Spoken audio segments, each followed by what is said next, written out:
Welcome back to Between Two Bots. I'm your co-host, Dan Turchin, CEO of People Reign.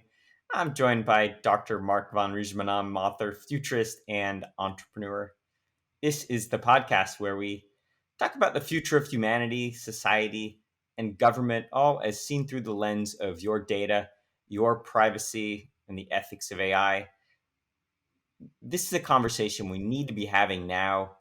Every week, we're redefining the boundaries between AI ethics, data, and ways humans coexist with machines.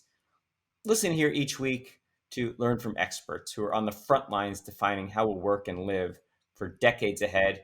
If you like these discussions, please like, share, and comment in your favorite app. Now, the fourth industrial revolution, which we very casually refer to it, is upon us, and also so is what we're now calling the Great Resignation.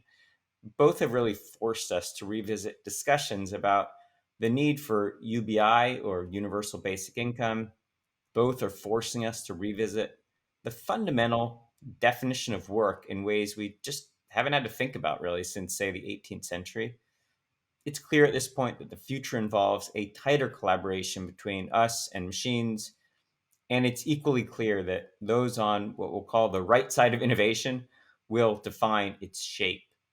Today, we get a rare glimpse into the mind of one of the authors and futurists at the forefront of this dialogue. I'm really looking forward to this one.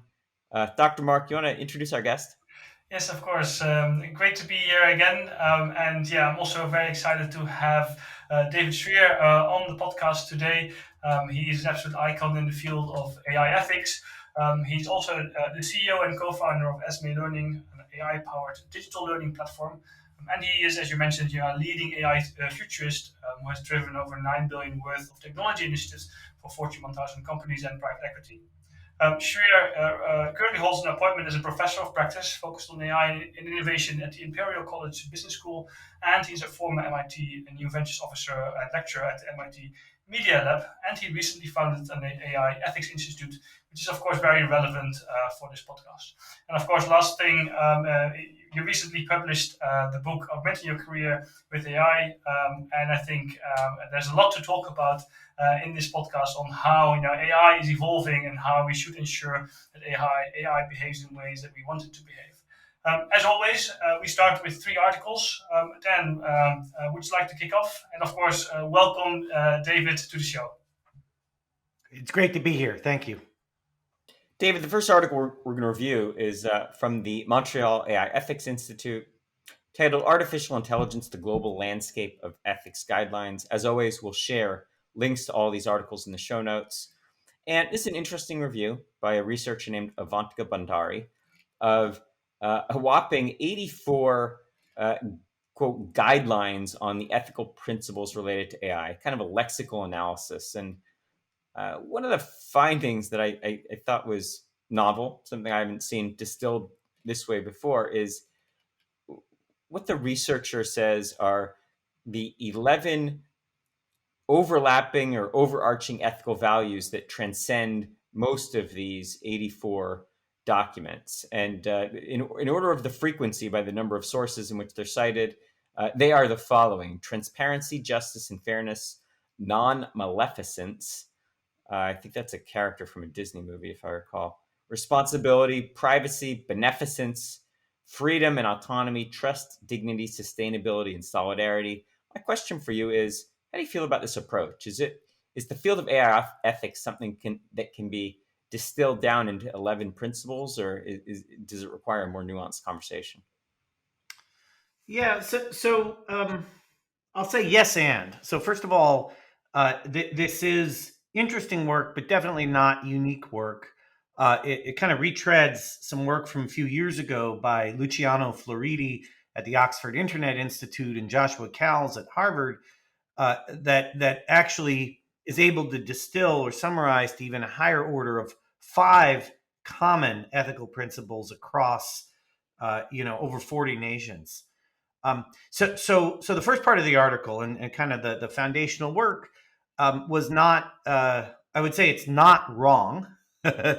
and yes, it is possible to find convergence. In fact, it's possible to find even more convergence than Bandari found. But there's nothing specifically wrong with her work.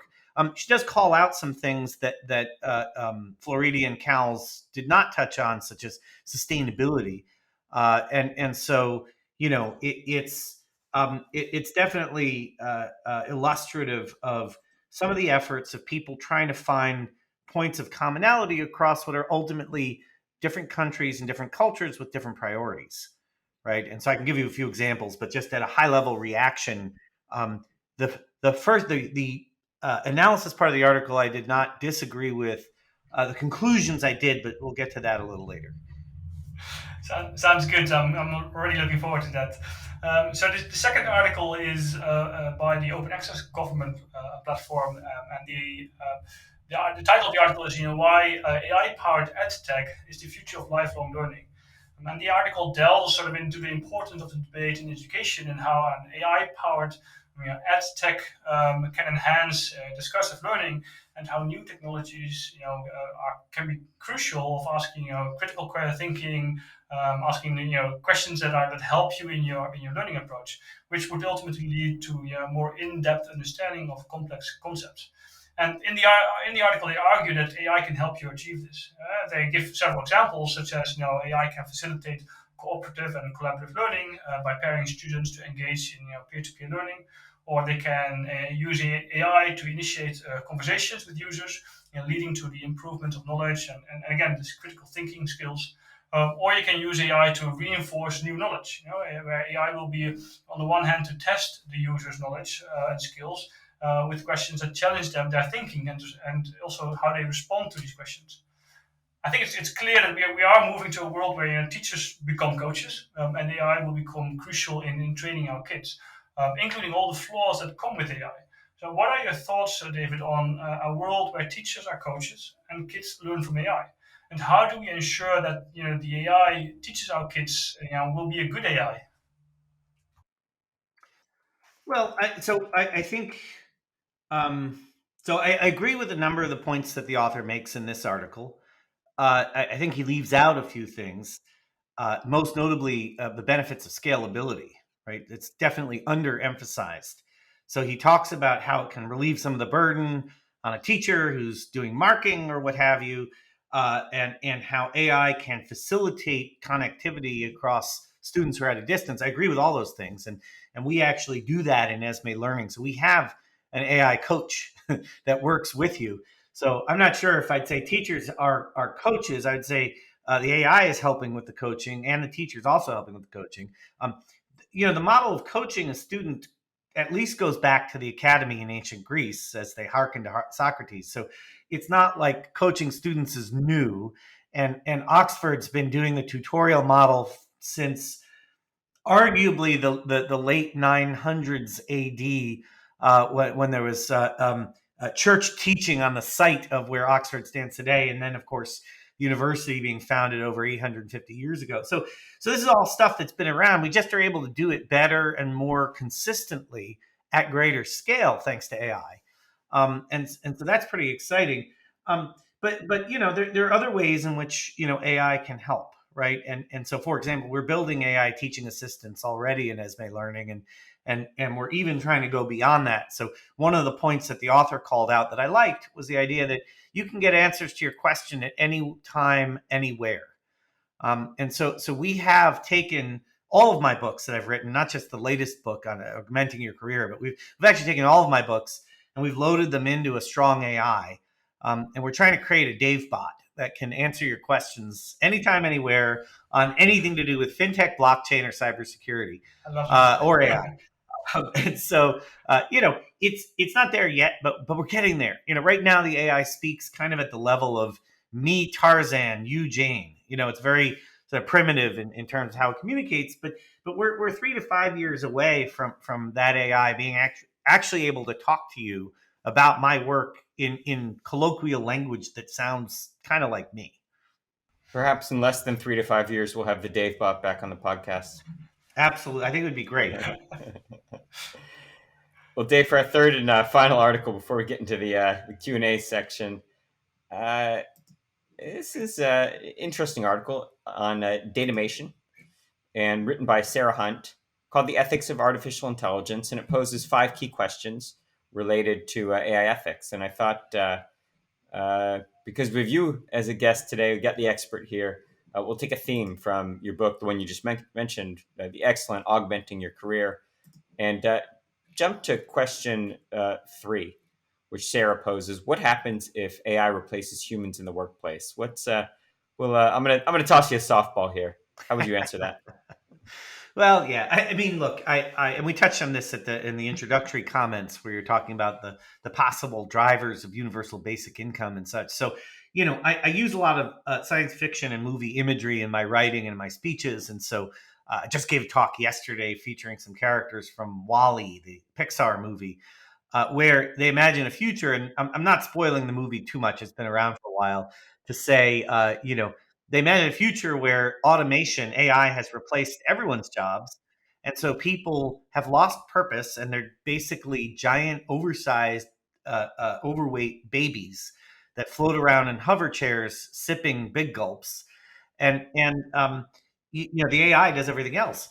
And the author of this article, I rather liked her approach. I agree with. I don't see anything to disagree with what she said. I agree with what she says. Is imagining a world where what happens if everyone's out of work, and what does that do to people's sense of purpose? So I've had the privilege, because of my work at MIT and Oxford and now at Imperial, of kind of working at both ends of the bell curve. So on the one hand, I've done a lot of work with trying to help create basic identity, connectivity, and financial access for the very poorest people on the planet. There's a billion people in the world who don't even have a legal identity, which means they can't get stable jobs, they can't get welfare, they can't get housing, they can't get credit. And trying to solve those problems. And so people who don't have work and don't have identity have a lot of mental health challenges. Are you very depressed if you have no sense of purpose in life beyond where's my next meal coming from? And the stress of not knowing where my next meal coming from is big. And at the other end of the spectrum, you have the very wealthy. And they have, although I know it sounds, sort of like, why should we care? We should care. The children of these very wealthy people often grow up in a life of luxury and have no purpose, right? They're handed every conceivable good, service, benefit, luxury imaginable. But I find many of these kids are incredibly depressed. They have so we created a program where we helped educate over 200 billionaire children on impact investing, on how to take all this incredible wealth that they've inherited and apply it for the benefit of humanity. Because if we accept the fact that about 6 people in the world now control half of the world's wealth, which is staggering if you think about it, right? 6 people in the world have more wealth than 3.5 billion people. Can we help? And the answer is yes, but can we help redirect so what happens with that wealth so that all 7 billion people in the world benefit from it? So I've gotten that. What's interesting is obviously stark differences at 200 of the wealthiest people and 1 billion of the poorest people, but at the same time similarities in the sense that everyone needs a feeling of purpose. Everyone needs to feel like they are doing something worthwhile. That is the most common value of humanity. And so if AI throws everybody out of work where you can't get purpose from work anymore, first of all, how are we going to feed them all? And second of all, what is the impact on society if people no longer are able to say, I'm contributing to something meaningful? It almost feels we're going back to the Stone Age, where we were just hunter gatherers, and that's what what we had to do. I'm not sure if that's a good thing to look forward to. It's something that we can see coming, and therefore we can prepare for it. And we need to urgently prepare for it, because the AI mediated workforce disruption. I mean, this is so my company, Esme Learning, is trying to help solve one part of the problem, which is if you throw 50% of an industry sector out of work in a matter of a year or two, what do you do with all those people? So we're trying to help reskill people on the fly while they're still working, using AI to help you learn information faster that you can immediately apply at work, and attaching to it a credential from a top 10 university. And that way, you can hopefully stay in your job or get a new job or start a company, do something that lets you continue to feed your family and have a sense of purpose in life, and hopefully contribute to a better society. But it is an urgent problem, and one that I'm intimately involved with trying to solve, because this AI disruption is not happening in 50 years. It's happening in 5 years. It's happening now. You give colorful examples in the book about whether it's the coal fields in England or manufacturing jobs in Detroit, and how there are geopolitical implications of the displacement of large industries. And you tie it, I think rightfully so, back to things like Brexit or the 2016 election.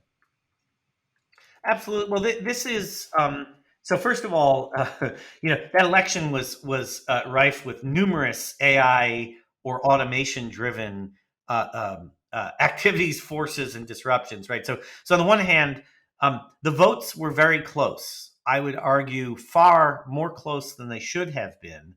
I mean, Trump was a clown. He was a reality show character who was elected president.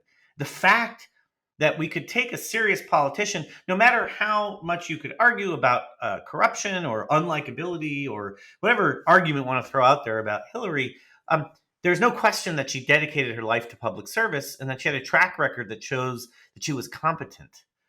And you put her up against a candidate who had no qualifications for the job and was actively a tool of a foreign power, and he got elected. That speaks actually to some underlying forces of dissatisfaction of an entire generation of mostly men, mostly white, who were thrown out of work when we automated industries, and who were not reskilled and who were not retrained, who were given no hope and no purpose. And when I talked to a lot of people who voted for Trump or thought about voting for Trump or liked him, I heard a lot of anger with the system. I heard a lot of anger with the current way things were going. And so what Hillary was selling was essentially, hey, if you liked 8 years of Obama, here's 8 more years of similar things. And a lot of people were unhappy with that. And the same thing was true of Brexit, right? So you had a generation of steel workers thrown out of work. And if you look at the vote patterns of Brexit, London was 70+% Remain. London had a lot of economic benefit from being married to the European Union. But a lot of the manufacturing industries, other parts of the UK, felt like they were left behind. The current situation in the UK demonstrates that it clearly was not the EU that was leaving them behind. But things are now worse here. There's supply shortages, petrol shortages, food shortages because of labor shortages because of Brexit. But the reason the vote was so close, I would argue, is that you had all these people who felt left behind by automation, and they were really angry. And then you add to that the fact that primarily Russian intelligence activities mediated with AI were able to tip the balance. And this is not just my assertion. This is an analysis conducted by the National Bureau of Economic Research that looked deep into the statistics around the voting patterns and found that the margin of vote was basically 50-50 for both of the votes. They're very, very close, like 50.5 and 49.5. It was very close margin of vote. And the manipulation of social media, Facebook in particular, Twitter to a lesser extent, was able to flip that vote. And there was an article that just came out that indicated that Mark Zuckerberg was personally involved in the decisions around Cambridge Analytica that enabled them to manipulate both of these votes. And so, you've got a vast AI-mediated social media platform that is directly manipulating political activity. That's scary. I mean, that's dystopia. I have the feeling that in your career, David, a very important aspect is to see how to help people understand how you can use technology for good, for in ways that are beneficial to, and how we can use data to surface insight and decisions. Yeah, so basically how you can use data and technology in a way that benefits society instead of harm society. Is that also the reason that why you have recently founded the AI Institute? And can you tell us a bit more about it? What you're trying to do with that? Yeah, so it's a lab, not an institute. The Translational AI Lab. at Imperial College Business School. So I'm housed in the Center for the Center for Digital Transformation, the CDT. The CDT is trying to help with this broader set of things that AI is part of, which is this complete reshaping of all industry sectors and segments of society because of digital technologies like AI, like quantum computing, like blockchain, right? All these things are changing the world. And in particular, I'm interested in a few key questions. So one of them, and we've been alluding to it on this podcast, is how can we apply AI ethically? What should the ethics of AI be, and then how do we implement them? Because it's coming, and if we don't apply them, we'll wind up with things like Facebook and Brexit and Brexit in and of itself. There were fundamental socioeconomic forces at play there, but the fact that the vote was manipulated is my biggest problem. And so, how can we make sure AI is not misused in that fashion? And the other major and related question is there's a tremendous amount of investment going into research around AI, university research, private sector research, government supported private sector research, lots of money going into creating new ideas. How do we commercialize those better? How can we use the science of innovation and even AI to help accelerate the commercialization of artificial intelligence? And so, this is a little recursive, but a few years ago, the government of Canada hired my business partner, Beth Porter, and I, and said, hey, look, we invest a credible amount of money in AI research. You look at the Vector Institute, you look at all these things in Canada, but we're not getting enough startups and we're not getting enough big companies implementing AI. How can we improve that? How do we bend the curve? And so we created an online class that used an AI coach to help teams of people launch AI businesses. And what we found is we were able to help people launch companies with 50% greater frequency than people going through even a very good in-person accelerator at the number one university in the world, at MIT. So we used sort of the MIT launch rate for their venture mentoring service as the benchmark. And we were able to help people start companies with 50% better using AI to help you start AI companies. So I want to extend that work further with what we're doing in the CDT and in Trail, the Translational AI Lab, around using the science of innovation and the science behind AI and cognitive AI to help us innovate better.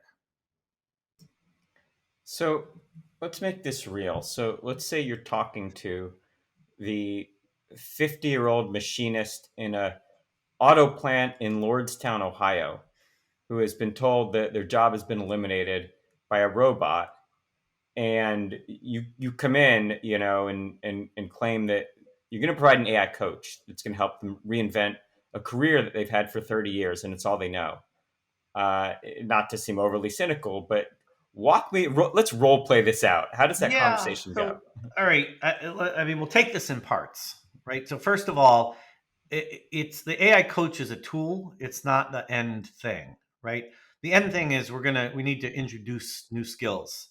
And how we're going to introduce new skills to someone who's an adult learner. They're not like the plastic brain of the blank canvas of the 18-year-old undergraduate, right? This is someone who spent all their life doing X, and now how do we help them learn how to learn, right? So you got to actually acquire metacognition skills and learning skills in order to be able to absorb new knowledge. And so we have to do that on the fly while you're learning something new.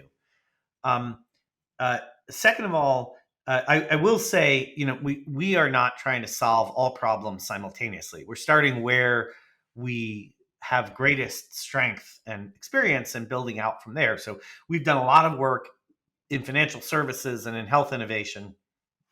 And so we're starting with financial services, healthcare, and pharmaceuticals as our first points of entry here. So, for example, there are 20 million people in financial services. About 50% and perhaps 80% of them are going to lose their jobs in the next 5 years due to AI and blockchain. So we're starting with people who are knowledge workers already, which helps. The machinist is a different problem, but also one that you can help with. So to answer your question more acutely, I'm not trying to dodge the question. I just make sure tell you where we've started, but now where we're evolving into. So, for example, we were approached by the executive vice president of HR for a 200,000 employee communications company, and they have like 40 or 50,000 frontline workers. These are people who have a high school education at best. Maybe they have a general equivalency diploma, GED, but they are not college graduates. They are doing mid-skill to low-skill frontline work. And how do you reskill those people? It was a harder problem in some ways than how do you reskill the Accenture employee who already has lots of knowledge about how to acquire knowledge. And the answer is you want to apply a lot of peer-based learning. So it's almost going back to the apprenticeship model, but using an AI to make it more scalable and cost-effective. You want to use embodied learning. So they're actually doing things with their hands. They're not just sort of reading a book or even sitting there passively watching a video, but they're doing stuff. And you can do things like you can add augmented reality, for example. So they're learning about something with their phone, sort of projecting something onto a real world thing. And so they're acquiring a new skill in a 3D environment that's a real world environment. So that would be an example of how you can take technology that exists today, and you take that worker who's, used to working with their hands and doing things and building things, what we call a blue collar worker, and use technology to help them learn something new. Because there are labor shortages as well. I mean, people talk about the risk of transportation jobs being eliminated by AI, right? AI is much safer. We'd have 94% fewer traffic fatalities if all cars and trucks were driven by people. But people look at this and say, oh my God, the transportation industry is going to lose millions of jobs. Well, true, except there's 1 million jobs just in the UK and continental Europe that are unfilled right now or over the next few years because they can't find enough truck drivers. So the retraining people even for things like that is something to think about. But certainly we can help the blue collar or frontline high school educated, lycée educated worker, and we can help the highly skilled MBA, PhD worker. And AI can help us get there faster, better, and more scalably, more cost effectively. So, I think AI can really help in achieving that, in helping educating or reskilling employees around the world, whether it's in Western world or even train students in the developing world. But it also very much depends on how did we develop that AI, and does this AI that we have developed train the people the way we want it?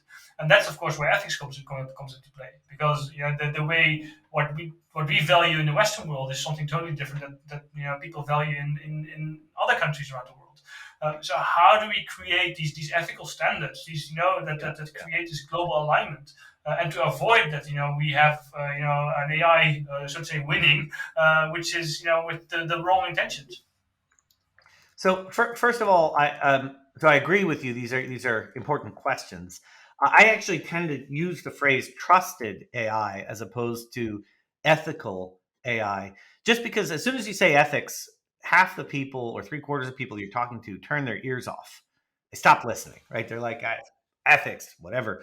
Or ethics is that thing I did for half a day at work that, is a mandatory compliance workshop.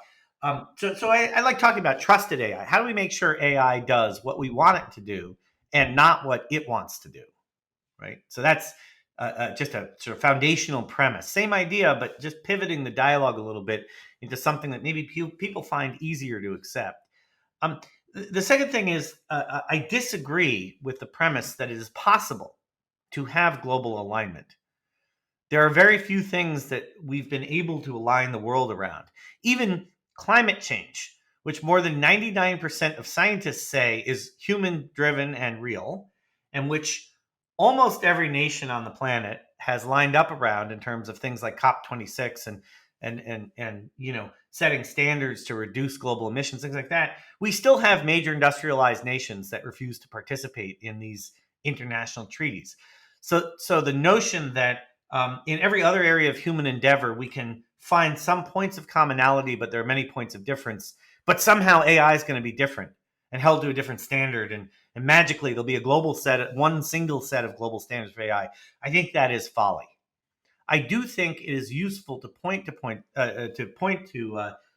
commonalities and values that are shared across many nations. We're never going to get 100% alignment, but many nations is useful and is productive. But even in the EU, for example, and Europe, let's include the UK. It's still part of Europe, even if it's not part of the EU. In Germany, the emphasis on personal privacy is placed above national security. So a lot of privacy laws and rules are in place. Germany is helping drive the dialogue across the EU that is looking to potentially outlaw facial recognition, but it's which is an AI implementation.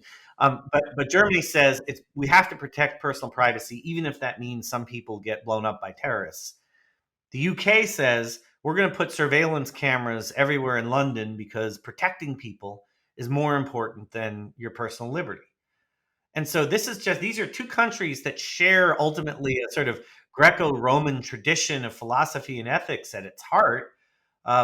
Both former Roman Empire, sort of constituents who are going in very different directions as to how they respond to things like data privacy and AI. And so we can't possibly hope that we're going to also have the same values shared between China and Germany, or China and the US, and the Greater Asia region. So China, for example, is placed, interestingly enough, so on the one hand, they've placed preeminence on allowing government to surveil you, to influence your life, to make decisions about what happens with your life, depending on your political alignment, and using the AI to monitor you. And on the other hand, China actually has very strong protective laws that the government enforces around the private sector using AI to invade your privacy, steal your data, influence how you think, all this other stuff. So China says it should be a government monopoly, and our government represents the will of the people. And therefore, we're going to protect everybody. And they actually do take action against private companies that break these laws.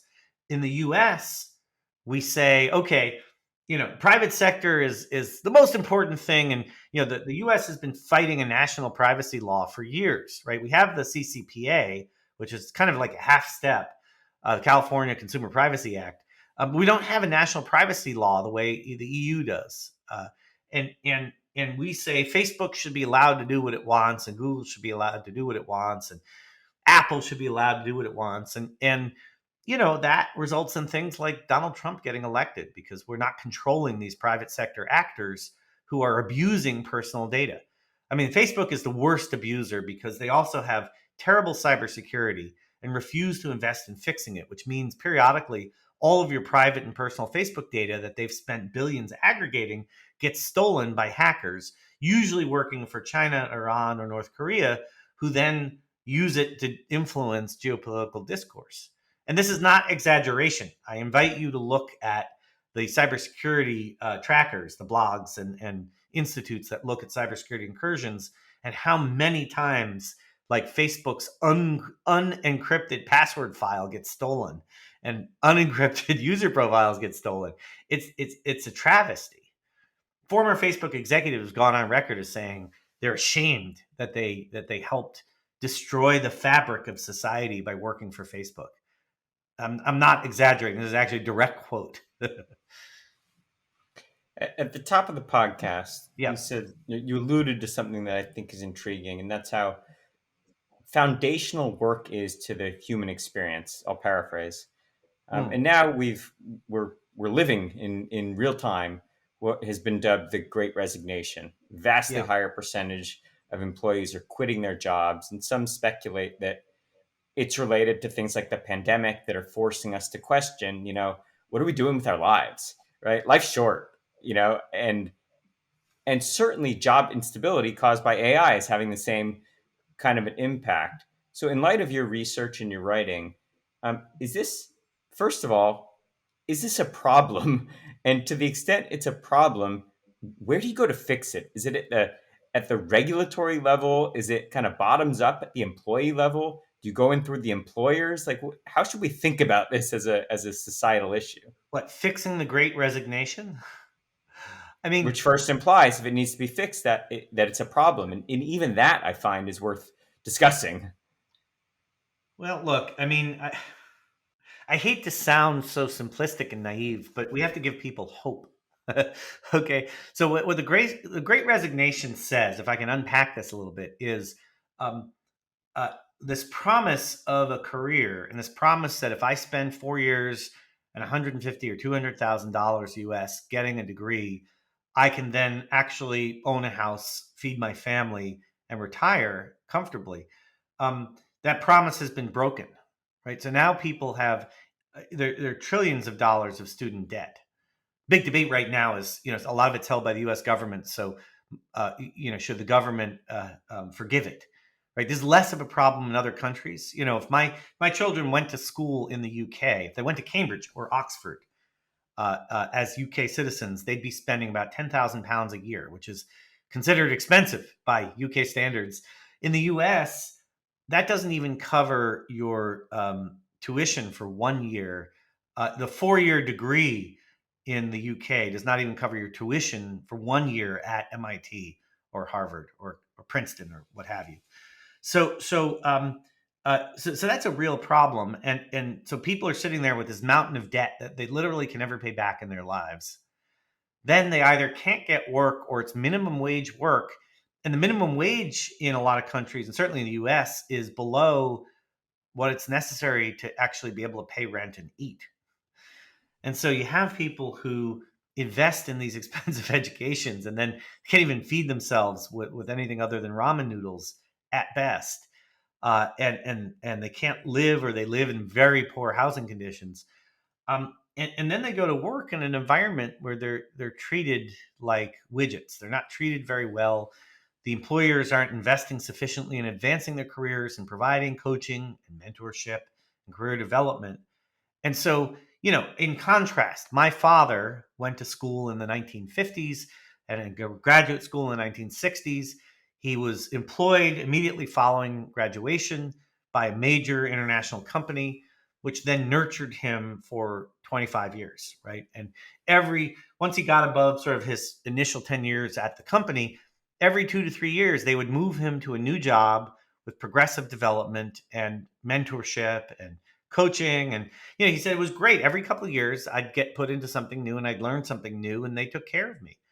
And then he retired. They gave him early retirement, and he had a pension, and he had like a whole second and even a third career.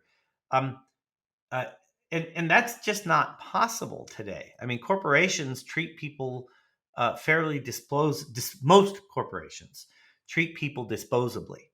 And so it's no shock that after being burdened with debt, being made unemployable or underemployable, and not having an employer invest in development of its people, those people respond by saying, I'm out. I give up. I don't want to do this anymore. And it is rippling across many industries. So like in the legal field, for example, the top law firms are struggling because they cannot find enough young lawyers who are willing to take the abuse and work 90, 100-hour weeks for modest pay. The partners are pissed off because now they're having to do the work that the junior associates used to do. And the legal firms are turning away work. I had a project recently, a very large transaction where, the legal fees were, if not in the millions of dollars, certainly hundreds of thousands of dollars. You'd normally think this is a desirable piece of work. And it really took some effort to find a decent law firm that was willing to take on the work, because a lot of law firms were like, we're full, we can't take on anything more, and we can't even hire enough junior lawyers to fill the pipeline. So that Great Resignation is happening at everything from the entry level job that pays $15 an hour at a fast food restaurant to the $250,000 a year job at a top law firm. People are giving up because they're like, the social contract has been broken. you could also argue that it is a great opportunity for AI developers. There's a ton of work for them, and I say that with a bit of a joke, obviously, because it's very sad that this development in society is happening. But I just want to go back to a little bit to what the discussion we had earlier, where obviously you mentioned China, and China is very very far ahead in terms of AI development. You have dark factories in China. You have AI doing the massive surveillance. You have AI using it in very different industries. And I think it was recently that I think an ex-Pentagon chief software officer, Nicholas Chailan, I think, he mentioned that China has won the war on AI, and the US has lost, and will never be able to keep up or to let alone overtake. What does this mean that the US has lost sort of from China? What does it mean that China, when it comes to AI development, is so far advanced and probably will only extend this leap because the more advanced you are, the more advanced you will become when it comes to AI. How should we in the Western world? How should we deal with that? Yeah, well, so first of all, the Western world, as you put it, absolutely should be worried about losing this AI race with China. China invests vastly more into AI research than a lot of other countries. The U.S., we poured all our money into military research, and some of that then gave us some AI innovation, but it's not as focused as China has been around investing in AI. So they definitely are putting a lot more. I mean, it is an issue of national interest, and they are putting a lot more focus and effort into it. But there are countries like the US, like the UK, like Canada, to a much lesser extent, Germany and France, that are putting a lot of money into AI research. I will also note that part of how China has gotten an advantage and continues to move forward is a very, very active industrial espionage effort. So not only stealing AI research from the US labs and the UK labs, et cetera, but also breaking into the computers of major countries, of major companies, I should say, and then stealing the advanced cutting edge AI research from there. So it is a major investment by their intelligence services and continues, and that is something to be concerned about, which is why we can't talk about the AI race without talking about cybersecurity and the need for better cybersecurity, and the need for people to understand that cybersecurity is not just something that happens in the IT department, but happens everywhere and everyone's responsibility. But back to your question about AI, I remain confident that if we put enough focus into improving how we commercialize all this great research, we can in fact stay competitive. By we, I mean, everyone who's not China. So, it is possible, but we gotta move on it. I mean, this is a problem I personally am working on with the translational AI lab at Imperial, and we need to get going, and basically today 95% or more of university research sits on the shelf. It gets invented, it gets published about, and then it does not get commercialized. And when we look at what drives the failure rate, it's not for a lack of good ideas, it's not for a lack of good technology, and it's not for a lack of relevant problems that can be solved with that technology.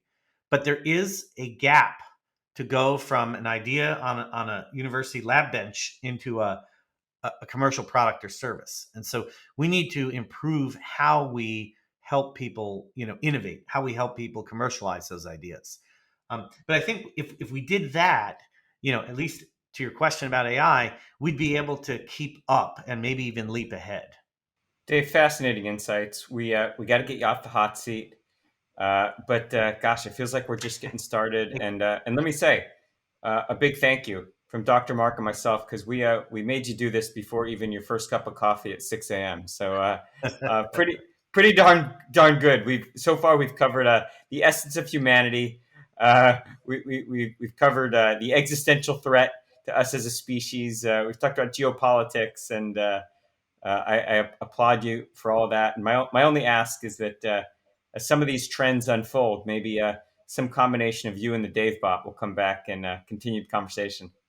Well, I'd love to come back, and I've explored a lot of these ideas in the book, Augmenting Your Career, which you can get on Amazon. But I want to leave everybody with a note of hope. Right, we can do something about this. You, the individual listener, can do something about this, and the world needs your help. Well, what a great ending for that. Thank you so much for coming to our show, David. It's been an absolute pleasure. And thanks for everyone listening to the Between Two Bots podcast. If you enjoyed this show and if you want to learn more about how can we create AI that is beneficial to society, subscribe, like, hit the comment button if you have any questions. And we'll see you next time on the new episode. Thank you.